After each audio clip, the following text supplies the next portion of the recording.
Hello everyone, आप सभी का स्वागत है कोगेट सेट यूट्यूब चैनल में। और आज की वीडियो में हम कवर करेंगे order of a group as well as order of element. इसके अलावा मैं कुछ क्वेश्चन से आपको प्रैक्टिस करा दूंगा और यहाँ से थोड़ा आपका ग्रुप थ्योरी का याद करने का जो पोर्शन है वो आ जाता है। अगर मतलब याद कर लोगे तो आप काफ़ी जल्दी क्वेश्चन सॉल्व कर लोगे, इसलिए याद करने वाला पोर्शन है।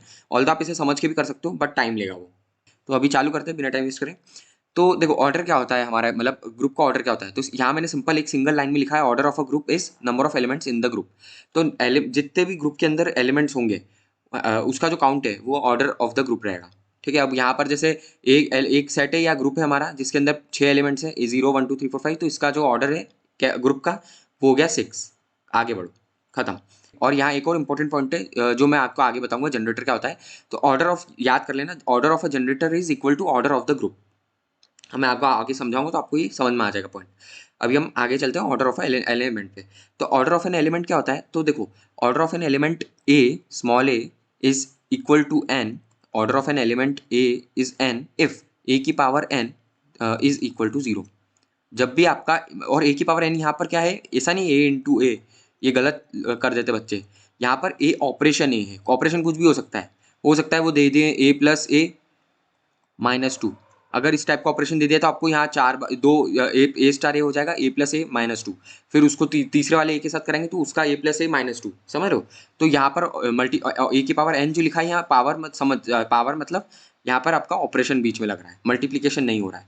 ठीक है, तो यहाँ पर आपका ये जो ऑर्डर आएगा इसका एलिमेंट का वो क्या हो जाएगा, तो ए की power n, n will be the order if a की पावर एन इज जीरो। मतलब मैं ऐसे इतने सारे बार ऑपरेशन लगाऊं ए के साथ में ए का खुद का कि मेरे को आउटपुट फाइनल आखिरी में जीरो मिले, और जैसे ही जीरो मिलेगा मैं रुक जाऊंगा, एक फॉर लूप की तरह, समझ रहे हो, या वाइल लूप की तरह। तो जैसे ही जीरो मिला मैं रुक जाऊंगा, और वो जो एन की वैल्यू तब रहेगी ना, वो मेरा आंसर रहेगा। अब इसमें कुछ पॉइंट्स याद रखने के, कुछ पॉइंट्स याद कौन से रखने के, तो देखो जो जीरो रहता है मतलब आइडेंटिटी एलिमेंट रहता है ना, उसका जो ऑर्डर रहता है वो हमेशा जीरो रहता है। यहाँ मैंने लिखा हुआ है आइडेंटिटी एलिमेंट का ऑर्डर हमेशा जीरो मिलेगा आपको, कुछ भी कर लो आप, क्योंकि वो आइडेंटिटी एलिमेंट है।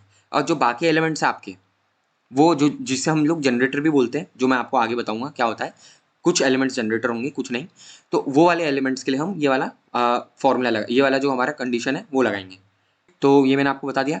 एक और मैंने यहाँ पर इंपॉर्टेंट पॉइंट लिखा है, इसको तो बहुत अच्छे से आप याद कर लेना, ट्रिक है ये एक तरह से।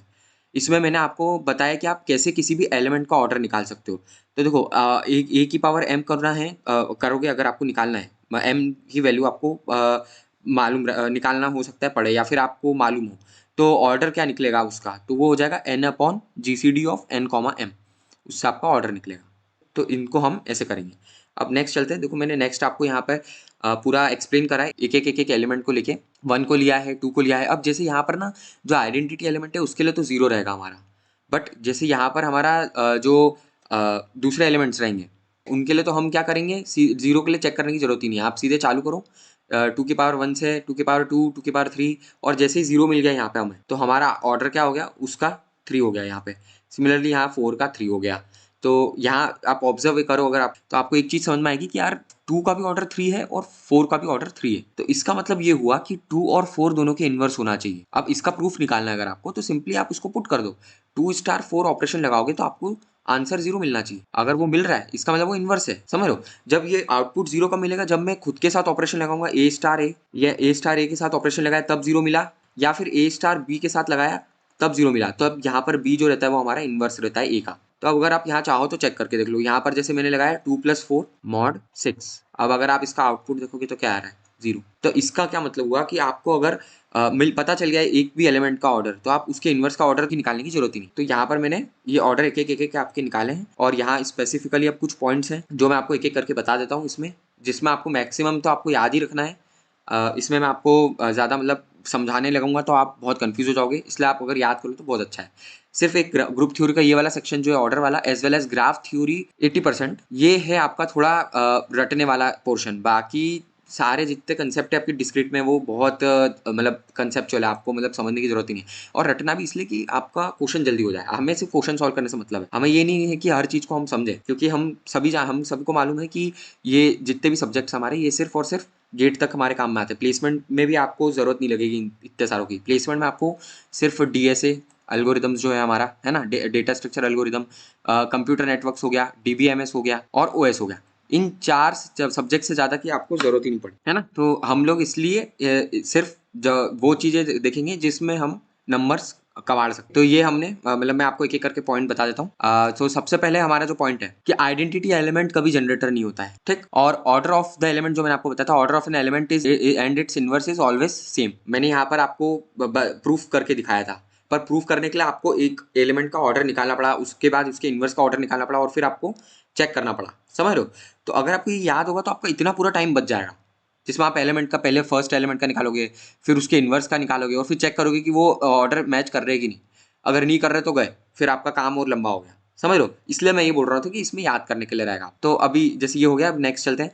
सो इसमें एक और पॉइंट बोला है कि if element is inverse of itself then its order is always 2। ये भी याद कर रहे हैं ना, डायरेक्ट अगर आ गया तो आप बता सकते। कुछ पॉइंट्स ऐसे है कि आप अगर नहीं भी याद करो तो चलेगा, आप हाथों हाथ वहाँ डिराइव कर सकते हो। बट कुछ जो चीज़ें जैसे यहाँ पर क्या है, आप खुद डिराइव कर सकते हो। एलिमेंट का ऑर्डर जो है, अगर हम खुद मतलब खुद से ऑपरेशन लेगा वो करेगा वो, है ना? एलिमेंट का इनवर्स अगर खुद वो एलिमेंट है तो उसका जो ऑर्डर रहता है वो हमेशा 2 रहता है। वो आप हाथों हाथ वहाँ डिराइव कर सकते हो, क्योंकि एक ही एलिमेंट के लिए चेक करना है, 2 एलिमेंट के लिए यहाँ चेक नहीं करना है। तो ये आपका हो गया। अब नेक्स्ट एक पॉइंट है कि identity is inverse of itself but it's identity is always 1। ठीक है? तो यहाँ ये क्या बोल रहा है कि आइडेंटिटी एलिमेंट जो है आपका, वो उसका खुद का इनवर्स रहता है, लेकिन जो आइडेंटिटी का जो ऑर्डर रहता है वो हमेशा 1। ठीक है? उसकी जो आइडेंटिटी रहती है, या जिसे हम आइडेंटिटी का ऑर्डर बोले, है ना, वो हमेशा 1 रहता है। तो ये आपका हो गया।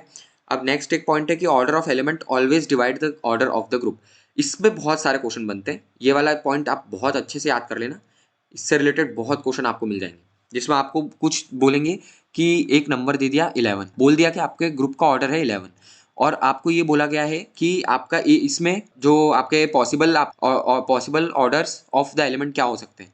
इसको करेंगे कैसे, तो वो मैं आपको आगे बताऊंगा। उसका कंसेप्ट यहाँ पर ये जो पॉइंट है ना, इसका यूज होगा, इसलिए मैं आपको आगे उसको बताऊंगा। अभी इस पर हम अब नेक्स्ट है एक पॉइंट कि 1 and 5 give all the elements of the group. तो that's why they are called generators of the group. जो मैं बोल रहा था ना, जनरेटर आपको बताने वाला था, तो यही है जनरेटर। मतलब वो ऐसे एलिमेंट्स जो आपको बाकी सारे एलिमेंट्स जो ग्रुप के हैं, आपके सेट, ग्रुप या सेट जो भी है, उसके एलिमेंट्स जो है वो सब आपको मिल जाए, तो वो कहलाता है हमारा जनरेटर। वो जो 2 एलिमेंट होंगे, वो मतलब उसका इन्वर्स भी जनरेटर होगा। 1 का इन्वर्स आप देखोगे यहाँ 5 है, तो एक एलिमेंट अगर जनरेटर है तो उसका इन्वर्स भी ऑटोमेटिकली जनरेटर हो जाएगा। तो मैंने देखो यहाँ नेक्स्ट पॉइंट लिखा भी है कि इन्वर्स जो रहता है वो जनरेटर रहता है, एंड ऑर्डर जो रहता है जनरेटर का वो हमेशा ऑर्डर ऑफ द ग्रुप रहता है। ये भी इंपॉर्टेंट पॉइंट है, और इस पॉइंट को बहुत अच्छे से याद कर लेना।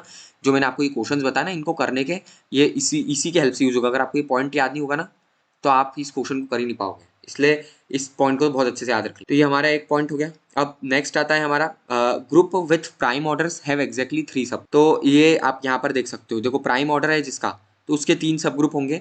यहाँ पर एक तो 1 रहेगा, है ना, 1 तो आइडेंटिटी एलिमेंट के लिए रहेगा।